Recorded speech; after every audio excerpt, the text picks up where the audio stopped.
दिल्ली विधानसभा चुनाव 2025 की सबसे हॉट सीटों में से एक कालकाजी सीट एक बार फिर सुर्खियों में आ गई है। यहां से दिल्ली की सीएम आतिशी और पूर्व सांसद रमेश बिधूड़ी चुनाव मैदान में हैं। कांग्रेस ने इस सीट से अलका लांबा को टिकट दिया है। तीनों ही नेता एक दूसरे पर जमकर हमला कर रहे हैं। दिल्ली की मुख्यमंत्री आतिशी ने मंगलवार को बीजेपी प्रत्याशी रमेश बिधूड़ी के भतीजे पर आम आदमी पार्टी के कार्यकर्ताओं को डराने धमकाने मारपीट करने का आरोप लगाया। आतिशी ने इसको लेकर चुनाव आयोग से भी शिकायत की है। उन्होंने चुनाव आयोग से कालकाजी में पैरामिलिट्री फोर्स तैनात करने की मांग की है। चुनाव आयोग के एक अधिकारी को लिखे पत्र में आतिशी ने आरोप लगाया कि बिधूड़ी के भतीजे चल रही चुनावी प्रक्रिया को प्रभावित करने के लिए गुंडागर्दी में लगे हुए हैं। दिल्ली के मुख्यमंत्री के मुताबिक बीजेपी नेता के भतीजे ने आप कार्यकर्ताओं को धमकी देते हुए कहा, घर बैठो नहीं तो हाथ पैर तोड़ देंगे, ये हमारा चुनाव है। दिल्ली की सीएम ने चुनाव आयोग से मतदाताओं और पार्टी कार्यकर्ताओं की सुरक्षा सुनिश्चित करने के लिए कालकाजी में पैरामिलिट्री फोर्स तैनात करने की मांग की है। वहीं आतिशी के इन आरोपों पर रमेश बिधूड़ी या बीजेपी की ओर से अभी तक कोई आधिकारिक प्रतिक्रिया नहीं आई है। बता दें कि इससे पहले बीजेपी प्रत्याशी रमेश बिधूड़ी पर विवादित बयान देने के आरोप लगे हैं। बिधूड़ी ने दिल्ली की सीएम आतिशी को लेकर कहा कि आतिशी दिल्ली की सड़कों पर हिरणी जैसी घूम रही है। बिधूड़ी ने कांग्रेस की सांसद प्रियंका गांधी को लेकर भी आपत्तिजनक बयान दिया था।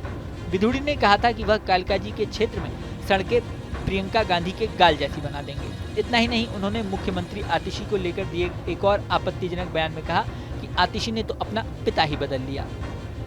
रविवार 19 जनवरी को कालकाजी विधानसभा चुनाव प्रचार के लिए पहुंचे रमेश बिधूड़ी ने सीएम आतिशी और आम आदमी पार्टी पर जमकर हमला बोला था। लोग खून के आंसू रो रहे हैं, गलियां टूटी पड़ी हैं, सड़कें टूटी पड़ी हैं, सीवर उबल रहा है, घरों में घुस नहीं सकते, घुसते तो पैरों में कीचड़ लेकर घुसते हैं, पीने का पानी गंदा आता है। एक एमजीडी कभी को प्लांट दिल्ली में नहीं लगा है, पानी नहीं है लोगों के पीने के लिए।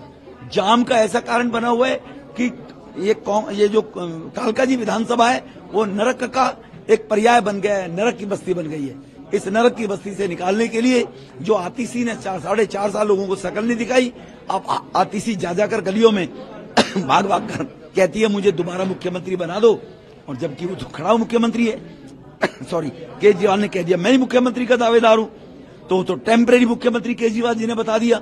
तो जब वो मंत्री बन के कुछ नहीं कर पाई तो बहन जी अब क्या। और आज भी आप मुख्यमंत्री हैं, कभी कहती है बिजली के बिल माफ कर दूंगी, तो बिजली के बिल अभी माफ कर दो ना। आ क्यों गई, आप तो जरबुड़ की चेयरपर्सन है, तो इसलिए इनके बाद झूठ का पुलंदा है, बाकी कुछ नहीं है। दिल्ली की सभी 70 विधानसभा सीटों पर एक चरण में 5 फरवरी को वोटिंग होगी और 8 फरवरी को नतीजे घोषित होंगे।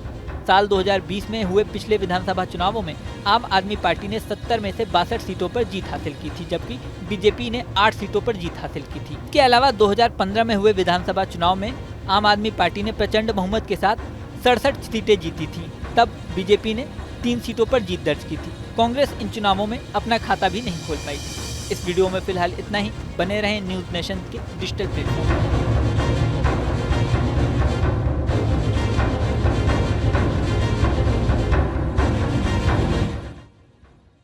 न्यूज नेशन अब व्हाट्सएप पर।